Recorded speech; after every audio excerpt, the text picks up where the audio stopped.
Welcome to another edition of Q&A with Ari Blue here on Facebook Live. I'm Ari Bluestein. Thank you for joining me here on this Wednesday night. And Varsity Voice is over on the Comcast Network, but it doesn't matter because we're still rolling here on Facebook Live. And I want to thank everyone for tuning in here today and also remind everybody that you could submit your questions using the hashtag Ask Ari Blue, and we'll be active here on Facebook, active on Twitter at @the_SFBN, and also I'm active on Twitter at Ari Blue DU. So we had some questions submitted already. Let's take a look at the first question here. This came in from Mike O. What do you think was the biggest surprise from the weekend in Hershey? Great question. Thank you, Mike, for submitting that. The weekend in Hershey, there weren't a ton of surprises. You look at the local teams on Thursday, Girard College, they lose to Kennedy Catholic. And, I made the prediction that Girard College would win that game on Varsity Voice on our last episode last Thursday night. They didn't come through. Kennedy Catholic was the defending 1A champion, so they ended up winning that game. So not a huge surprise, even though I made the prediction the other way. I think one of the bigger surprises actually is that in the 2A boys, Constitution lost. They lost in overtime to Sewickley Academy, and Sewickley is a pretty good team in the lower divisions. Just an overall very good program. They have a great soccer program as well. So I guess I'm surprised that Constitution lost, although I'm really not completely shocked. So that's probably the biggest surprise. You take a look at what happened on Saturday. Really pretty much no surprises there.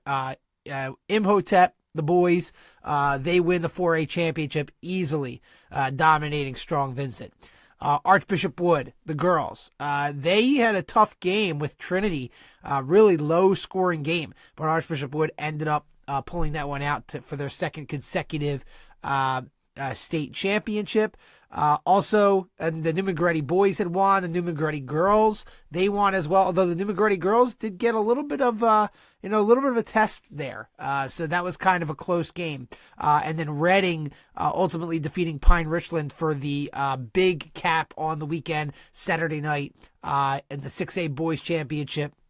Lonnie Walker was just too much for Pine Richland. Pine Richland played a great game, but in the end, Reading won. And I had selected Pine Richland on Varsity Voice. I thought maybe they would pull off the upset, but Reading ends up winning the game. So, again, nothing too shocking there other than Constitution. So to answer your question, in the end, Mike, Constitution was the biggest surprise in my opinion. So thank you for submitting that question. And, even though basketball season's over, we're going to be doing a lot of stuff in the spring on SFBN here on Facebook Live, and also on our website, thesfbn.com.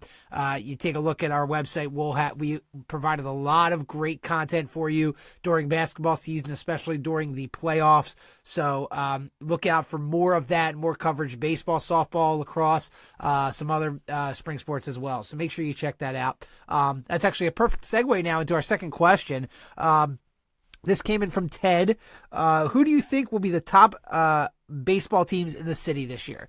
That's a great question. And you have to look at Newman Goretti, defending state champs. This is a team that's they lost a decent amount of players, but they should still be in the hunt.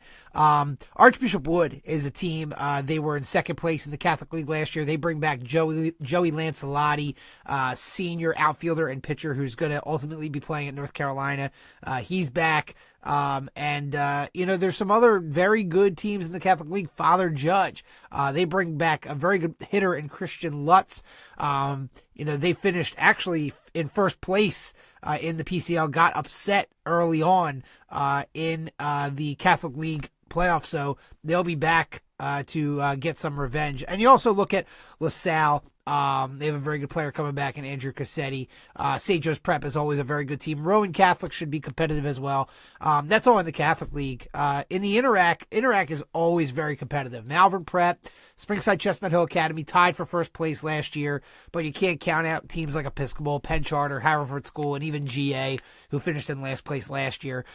So those are, in terms of the top teams, I would say Judge, Wood, LaSalle, Newman Goretti, St. Joe's Prep out of the Catholic League. Malvern Prep always usually the strongest out of the Interac. Want to remind everybody to check out our website, thesfbn.com or thesportsfanbasenetwork.com. You can watch all of our past Varsity Voice episodes from this season. We just finished up on Thursday.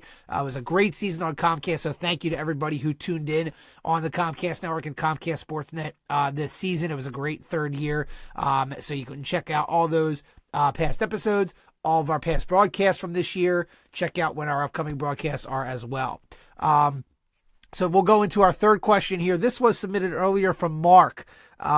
Who is the best high school baseball player in the area? Well, I just reeled off a few of them, and in fact, I'm going to mention one of the ones I mentioned, Joey Lancelotti of Archbishop Wood. I mean, the kid is just a stud. I mean, he is going to North Carolina. He is a great pitcher, but also a phenomenal hitter. He's really going to college to be a hitter. So he's a guy that you really have to look out for. You also take a look at some other guys. You know, I mentioned about Christian Lutz. Christian Lutz from Father Judge, a very good player as well. Then Malvern Prep brings back some really good players. Jimmy Kingsbury, a very good pitcher as well. And Shane Moose Muntz as well, a very good hitter as well as a catcher. So I would say the answer to your question, Mark, is Joey Lancelotti. So thank you very much for submitting that question. We just got a question submitted on Facebook. This came over from Zach. Who's the most underrated high school baseball player this year? Wow, that's a great question. I know probably the guys who are coming back in terms of all league guys. A good player that I can think of actually that might be a little bit underrated, might be flying a little bit under the radar, is Matt Romano over at Archbishop Bryan. He was third team All-City last year. Great infielder. Archbishop Bryan is under new leadership, new coaching staff, and they finished in the middle of the pack of the Catholic League. If they are going to succeed, Matt Romano is going to be a key player. So Matt Romano going into his senior year, he's certainly underrated. You also have to look at Evan Rayburn, a pitcher on Bonner Prendy, another guy who made All Catholic last year, third team. He is going to step it up as well. So they're not the flashy names like Lancelotti and Christian Lutz, but Matt Romano and Evan Rayburn to me are two of the more underrated players in the Philadelphia Catholic League. So thank you very much for that question, Zach. And a reminder, you can submit your questions right here on Facebook Live, right in the comments section, or you can use the hashtag AskAriBlue. We'll try and get to it on air. If we don't get to it this week, we'll get to it next week. We're going to continue on with our spring sports coverage here.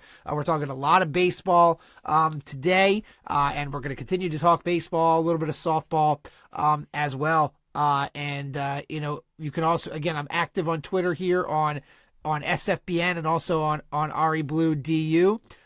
So make sure you submit your questions. And thank you for watching again here today. Oh, we have another question coming in here. This is from Chris. Will you be covering lacrosse at all this year? Great question. I personally love lacrosse. In fact, I do play-by-play for Drexel University men's lacrosse. We're going to be doing a couple of broadcasts. We're going to do some Interact games. Make sure you check our website for the schedule.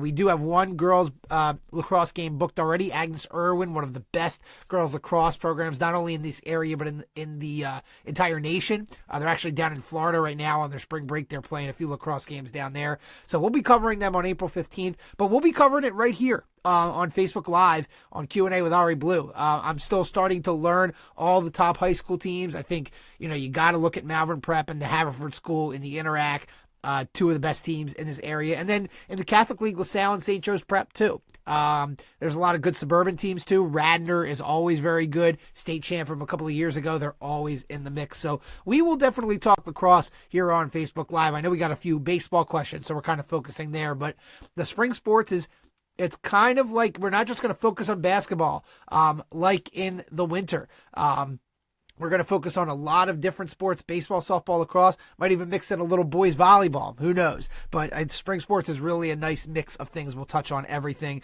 Make sure you, again, check out our website, thesfbn.com. We've got everything that you want on there for high school sports. Make sure you check it out. I want to thank everybody who tuned in. We got some great questions. Thank you to Mike, Ted, Mark, Chris, and then Zach also submitting on Facebook. Thank you very much for everybody submitting their questions. We'll be back next week here on Q&A with Ari Blue. And if you submit a question now or a little bit later, we'll get to it next week. Thank you for watching, and everyone enjoy the rest of your night.